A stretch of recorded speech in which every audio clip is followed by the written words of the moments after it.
우리는 이제 로마서의 마지막 8장 마지막 문단까지 와 있습니다.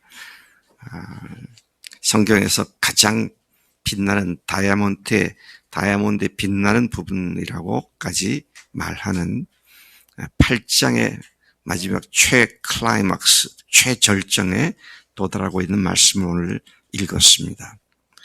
어제 주일날 말씀은 모든 피조물들도 하나님의 아들들이 구성하는 세계가 속히 이루어지기를 기대하고 있다, 고대하고 있다. 그 소망 때문에 모든 피조물들이 허무하고 참으로 말도 안 되는 일에 복종하며 기다리고 있다. 참 이 말씀을 읽으면서 제가 그래서 우리 그리스도인들은 말 못하는 그런 피조물이라 하더라도 참 사랑으로 잘 대해줘야겠구나. 그것들이 동물이든 식물이든 참 이게 죄로 말미암아 타락되고 파괴된 이 세상 속에서 하나님의 자녀들이 온전한 하나님의 나라를 이루는 그 날, 그 세상을 기다리고 있는 존재다. 이렇게 생각하니까요, 제가 나무나 개는 말할 것도 없고 그런 것들을 참 같은 소망 때문에 고통당하는 것들이구나. 그렇게 생각을 하면 우리가 자연 그 자체를 사랑하지 않을 수 없다. 자, 그들이 썩어지는 것에 종노릇한 데서 해방되어 가지고 하나님의 자녀들의 영광의 자유에 동참하게 되기를 바라기 때문에 현재는 탄식하며 고통을 겪고 있는 것을 사도 바울이 일깨워주면서 그처럼 우리 그리스도인들은 속으로 탄식하여 양자 될 것 곧 우리의 몸의 속량을 기다리고 있다. 우리가 고난을 당하고 고통을 당해도 우리 몸이 온전하게 하나님의 양자로서 하나님의 나라에 받아들여지는 그 일을 위해서 고통을 당해도 그것을 우리가 견디고 있는데 피조물들도 그런 날을 기다리고 있다. 그런 말씀을 하고 있는 것이죠. 사도 바울을 통해 피조물들조차도 이렇듯 하나님의 아들들의 세계가 도래할 것을 기다리며 참고 인내하고 있다. 그리스도인들의 세계관 중에 자연에 대한 어떤 태도를 가져야 하느냐 하는 것을 일깨워주는 어제 말씀이었습니다. 자, 그렇기 때문에 우리가 모든 것을 참음으로 기다려야 한다. 근데 그 기다리는 일이 쉽지가 않지만 감사한 것은 성령께서 우리 속에서 우리가 뭘 기도할지도 모를 그때, 우리가 어려움 당할 때는 어떻게 기도할지도 모르잖아요. 뭘 기도할지도 모를 때 말할 수 없는 탄식으로 친히 우리를 간구해 주시기 때문에 우리가 능히 이길 수 있는 것이다. 그런 말씀을 하고 있죠. 성령이 그 하나님의 뜻대로 성도를 위하여 간구하시기 때문에 하나님을 사랑하는 자, 곧 그분의 죽으심과 부활로 말미암아 그의 뜻대로 부르심을 입은 자들인 우리 그리스도인들에게는 모든 것이 합력하여 선을 이룬다. 고통과 또 어려움과 고난과 핍박과 이런 것들은 당장 보기에는 우리가 피하고 싶고 도망가고 싶고 그것을 없애버리고 싶은 마음이 있지만 그러나 그걸 통해서 하나님께서 어떤 선한 일을 이루신다는 이 사실을 기대한다면 우리가 그것들로 주눅들 이유가 전혀 없다. 그런 말씀이죠.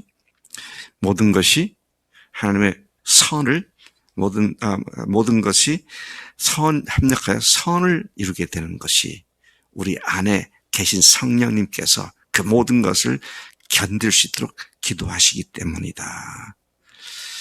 하나님은 미리 아신 자들, 곧 예정하신 하나님의 자녀들에게 모든 것이 합력하게 선을 이루게 하신다. 미리 아신 자들이 하나님의 아들의 형상을 본받음으로써, 그리스도인들이 예수님을 본받음으로써 예수님을 많은 형제 중에 맏아들이 되게 하셨고, 예수님을 일컬어서 우리가 장자라고 말하고요.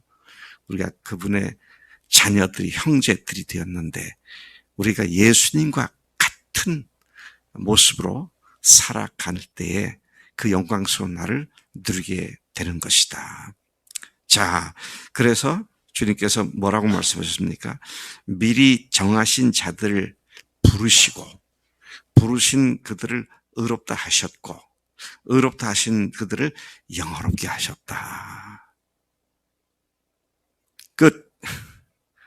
그러면 충분하잖아요. 그럼 그 이상 뭐가 필요해요? 하나님께서 의롭다 하시고, 부르셨고, 의롭다 하시고, 영화롭게 하셨다.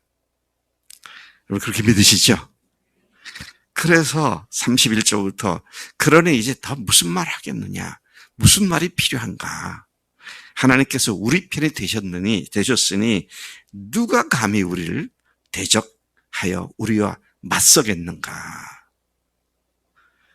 참 얼마나 감사한 선포고 선언인지 이루 말할 수 없어요. 누가라고 했는데요. 또는 무엇이, 어떤 것이, 이렇게 말을 해도 틀림없습니다. 뒤에 보면 그래서 31절부터 35절까지 5구절 속에서 누가 4번을 강조하더라고요. 그 어떤 것도 우리를 망하게 할 것이 아무것도 없다. 자기 아들조차도 아끼지 않고 우리 모든 사람을 위해서 내어주신 하나님이 아들까지 내어주셨는데 그와 함께 모든 것을 우리에게 아낌없이 주지 않겠느냐. 그렇죠? 우리가 하나님께서 우리에게 아들까지도 아끼지 않고 내어주셨다면 그 외의 것들, 우리 어려운 거 좀 도와달라고 하는 거, 그건 뭐 하나님 앞에서는 그거 도와주는 건 일도 아니죠. 아들을 주신 분이 그 어떤 것도 은혜로 주지 않겠느냐. 그런 선포와 선언인 것을 보게 됩니다. 누가 감히 하나님께서 택하시고 의롭다고 하신 자들을 고발할 수 있겠느냐. 고발한다는 말은 뭡니까? 정죄하고 이 사람이 이런 죄를 졌다고 그렇게 나팔을 불 사람들이 누가 있느냐 하는 것이죠. 하나님 앞에 마귀란 놈은 늘 참소하는 자잖아요. 하나님, 인해가요 또 이 짓을 했어요. 그런데 인해를 사랑하신다고요? 하나님 웃기지 마세요. 이게 욥을 두고 했던 마귀의 짓 아니에요. 근데 하나님은 끝까지 욥을 인정하셨잖아요. 그래? 뭐 시험해봐 그러면. 내 목숨은 건들지 마. 그러고 내가 뭐 하루아침에 욥이 엄청난 고통을 당했지만 그 모든 것들 승리하고 그 전 것보다 더 많은 것들 다시 하나님께서 보호해 주시고 보상해 주시고 채워주셨던 것을 보게 되는 것이죠. 문제는 오늘 이제 핵심은 뭡니까? 이런 하나님의 사랑을 받은 우리다. 그러니 그 어떤 것이나 그 누구에게서도 이 하나님의 사랑은 우리에게서도 빼앗겨지지 않기 때문에 이 주님만 의지하고 산다면 사망이나 생명이나 높은 권세자들이나 낮은 것이나 또는 뭐 배고파 굶주리는 거나 헐벗은 거나 고난도 핍박도 그 어떤 것도 우리를 주님의 사랑에서 끊을 수 없는 거다. 할렐루야. 참 적어도요 우리 그리스도인 이 정도의 담대한 확신 갖고 살아야 그리스도인다운 삶을 살 수 있는 겁니다. 조금만 어려우면 온 세상이 두 쪽이 날 것 같은, 세상이 이젠 끝난 것 같은, 조금만 또 괜찮아지면 또 좋아가지고 어쩔 줄 모르고 하는 그런 남비 같은 신앙이 아니라 무쇠솥 같은 신앙으로 고통이 오고 고난이 와도 어려움이 와도 주님께서 이 일을 통해서 무슨 선한 것을 이루시겠습니까? 하나님 가르쳐 주십시오. 이 일이 내 인생에 아주 중요한 하나님을 배우고 하나님을 의지하는 내 삶의 중심 주가 되는 그런 사건으로 바뀔 줄로 믿습니다. 이런 선언이 우리를 사랑하신 그 완벽한 하나님의 사랑 때문에 가능해진 줄로 믿습니다. 하나님의 사랑은요, 우리한테 조금 맛보게 한 것이 아니라 그랬잖아요. 지난번 5장에서 하나님의 사랑이 우리 마음에 어떻게 됐다고요? 퍼부어졌다고 했어요. 퍼부어졌다고. 그러니 그 사랑이 우리가 퍼부어지니 우리가 완전하게 변화된 사람이 될 수밖에 없는 놀라운 은혜인 것을 보게 되는 것이죠. 자, 아무도 우리를 고발할 수 없고 정죄할 수 없고 또 예수께서 죽으실 뿐만 아니라 다시 살아나셨고 하나님 우편에서 우리를 위해 지금도 간구하고 계시기 때문에 그런 정죄, 비난, 고발 이런 것들은 전혀 하나님 앞에 무의미한 것이 되었다. 우리를 그런 존재로 받아주셨기 때문이다. 그래서 거기서 보면 하나님 우편에서 우리를 위해 지금도 예수님께서는 간구하신다 그랬습니다. 요한 1서에도 보면은요, 우리가 범죄하면 하나님 우편에서 우리를 위해 대언자가 있으니 곧 의로우신 예수 그리스도시다. 그래서 지금 예수님은 하나님 우편에서 우리를 위해서 간구하시고요. 지금 성령님께서는 우리 속에서 마땅히 우리가 구할 것을 알지 못할 때 말할 수 없는 탄식으로 간구하고 계시고, 참 얼마나 철저하게 2중 3중으로 우리에 대한 하나님의 보호와 사랑이 보장되어 있는지를 다시 한번 감사하게 됩니다. 35절부터 39절까지의 어떻게 보면 이 로마서 8장 최절정의 결론이라고도 말을 할 수가 있을 것 같은데요. 우리를 그토록 사랑하시는 그리스도의 사랑에서 누가 우리를 끊을 수 있느냐. 이 사랑은 그 누구도 끊을 수 없다. 네. 그러면서 여러 가지를 얘기하고 있습니다. 환난입니까? 공고입니까? 박해입니까? 굶주림에 허덕이는 기근입니까? 헐벗으십니까? 아니면 위협입니까? 칼입니까?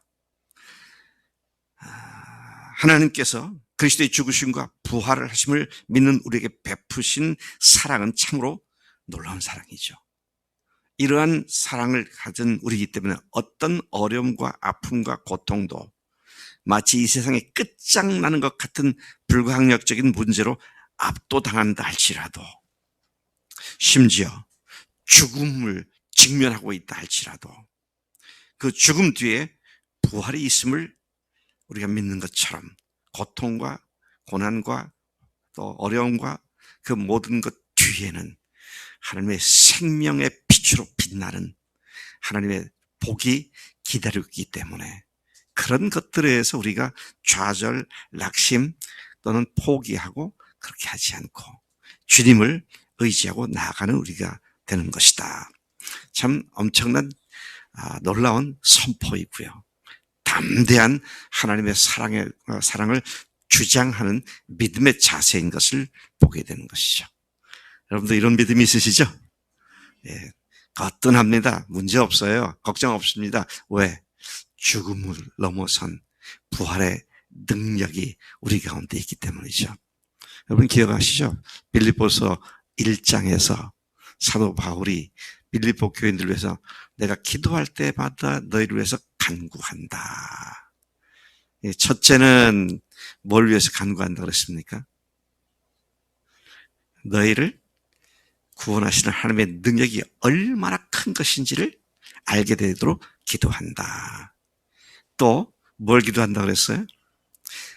하나님께서 너희들에게 주신 능력이 얼마나 큰 것인지를 알게 하기 원하고 그 부활의 능력이 너희들에게 있음을 알게 하기를 기도한다. 여러분, 이 부활이 단순히 예수께서 죽으시고 부활하셨다. 아멘. 그 끝나는 게 아니고요. 부활의 권능이 그를 죽은 자 가운데서 다시 살리시는 하나님의 능력이 우리 가운데 역사하고 있다. 그러니 망할 것 같은 상황 속에서 다시 우리가 솟아나는 희망을 가지고 그걸 능히 이기게 되는 것이다. 마귀라는 놈은 항상 우리를 좌절시키고 절망시키려는 주특기를 갖고 있는 자인데 우리 주님의 사랑은 그 어떤 것에서도 얽매이지 아니하고 다시 벌떡 일어나서 솟구쳐 오르는 믿음을 주시는 성령님의 능력이신 줄로 믿습니다. 심지어 죽임을 당한다 할지라도. 그래서 많은 사람들이 어떻게 했습니까? 웃으며 순교의 자리를 피하지 않고 승리했던 그런 우리 선배들의 믿음의 발자취를 또한 보게 되는 것이죠. 바울이 마지막 부분에서 이렇게 말을 합니다. 성경 시편 44편 22절을 인용해서 이렇게 말을 해요. 우리가 종일 주를 위하여 죽임을 당하게 되며 도살을 당할 양같이 여김을 받았나이다 함과 같으니라는 말씀처럼 우리가 수시로 어려움을 당하고 사탄의 거짓된 속임수로 위협을 받고 있는 것이 사실이다. 그러나 그런 것들이 결코 우리를 낭망시키고 좌절시킬 수 없다. 왜냐하면 우리를 사랑하신 그 주님의 사랑 때문에 이 모든 일에 우리가 어떻게 이긴다고요? 넉넉히 이기는 자다. 겨우 비실비실하다. 겨우 이기는 자라. 너끈하게 이기는 자다. 우리가 이런 믿음의 소유자들이 된 줄로 믿습니다. 우리를 사랑하신 주님의 그 사랑이 그렇게 하신다는 것이죠. 38절 나는 확신합니다. 어떤 확신이냐? 사망이나 생명이나 천사들이나 번세자들이나 현재일이나 장래일이나 능력이나 높음이나 깊음이나 다른 어떤 피조물이라도 우리 주 그리스도 예수 안에 있는 하나님의 사랑에서 끊을 수 없다는 사실을 믿는 것입니다. 아멘. 우리가 생각할 때 이젠 망했다. 이젠 끝장났다. 라고 생각되는 그것들은 우리에게는 아무것도 없다. 왜? 우리를 사랑하신 주님의 사랑이 우리로 하여금 넉넉히 이기게 하시고 하나님의 선을, 의로움을 더 크게 드러내시기 때문이다. 하나님께서 이 은혜를 주신 우리가 참으로 복된 자들인 줄로 믿습니다. 하나님 아버지 감사합니다. 저희들 사도 바울의 담대한 선언처럼 저희들도 주님의 은혜로 성령님의 역사하심으로 그 믿음의 선포와 선언을 할 수 있는 자리에 있게 하심을 감사합니다. 하나님 어려움이 왔을 때 오히려 큰 소리로 주님께서 넉넉히 이기게 하신다고 믿고 주님을 의지하고 담대히 승리하는 매일의 삶이 되도록 우리를 인도하시는 줄로 믿사오니 그렇게 순종하는 삶이 되도록 역사에 주옵소서. 감사합니다. 예수님의 이름으로 기도로 삼나이다. 아멘. 아멘.